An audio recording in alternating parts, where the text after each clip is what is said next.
আপনি টাকা চান, বাড়ি চান, গাড়ি চান, নারী চান, ক্ষমতা চান, ফলোয়ার চান, আপনি সমাজের দাপট চান।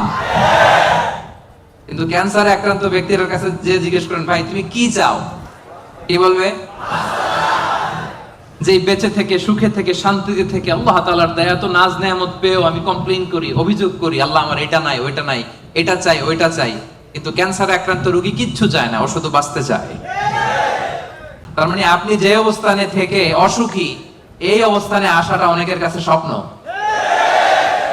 সব সময় বলবেন শুকর আলহামদুলিল্লাহ, আল্লাহ অনেক ভালো আছি, আল্লাহ অনেক সুখে আছি, অনেক ভালো আছি, আল্লাহ অনেক সুখে রেখেছে তুমি। সকালে, বিকালে, দুপুরে, রাতে, শীতকালে, গ্রীষ্মকালে, সব সময় কি বলবেন? আলহামদুলিল্লাহ। আওয়াজ করে বলেন কি বলবেন?